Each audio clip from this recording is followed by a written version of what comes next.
Welcome, dear friends, to a virtual tour of the Garden Tomb in Jerusalem. As anyone knows who has visited Jerusalem on a pilgrim tour, it can be loud, crowded, and chaotic. From the crush of the crowds at the Wailing Wall, to the non-stop blare of horns in the stop-and-go traffic, to the congestion of the old city streets, to the shouting merchants wanting you to buy their wares. It's easy to move into sensory overload and actually miss the reason for your pilgrimage, which is to focus on what God has to say to you and to be open to the transformative power of the gospel. But just beyond the ancient city's embrace, there's a sanctuary of serenity, away from the noise and crush of the crowds. This is the Garden Tomb. Here, amidst the beauty of a verdant garden, we find peace, and our hearts are attuned to the gentle, whispering voice of God where we pause, we reflect, and we can connect with Christ's sacrifice and His victory for each of us. Now, before we move on with our virtual tour, let's briefly mention that most scholars believe that the Church of the Holy Sepulchre is the actual site of Jesus' death, burial, and resurrection, and there is a strong case to be made for that. So how did the Garden Tomb come to be considered as the actual place by millions of Christians around the world? Well, we need to go way back. 200 years ago, Protestants arrived in Jerusalem expecting to find a scene straight out of the New Testament, a hill outside the city, surrounded by a garden and marked by an ancient tomb. Instead, they found the Church of the Holy Sepulchre with crushing crowds right in the middle of the city, filled with different denominations, gilded artifacts, incense burners, swirling smoke, and lots of candles. And it just didn't match their expectations.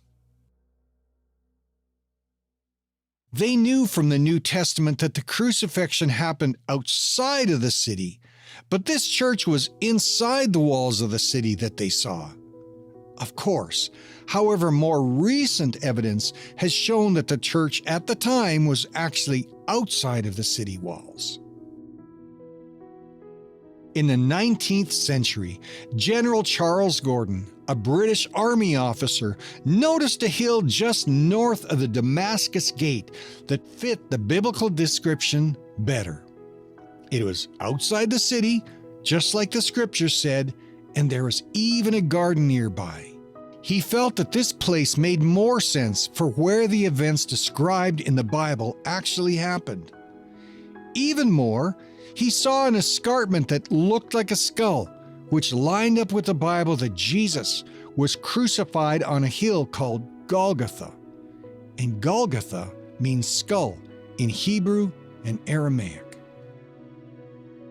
Since 1894, a British foundation has managed the Garden Tomb, and it has become an incredibly popular spot for people to visit and to reflect on their faith.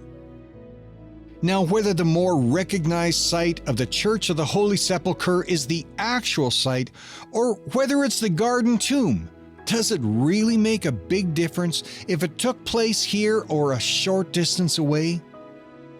This outdoor spot with its garden certainly feels more like the scene than the church does. And it's so much easier to enter into the biblical story and to quietly contemplate this in the solitude of this garden, rather than in the cacophony of the old city. Now, as we take a short walk through the Garden Tomb, let's all take a moment to consider Christ's great sacrifice and love for each and every one of us.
we enter the empty tomb.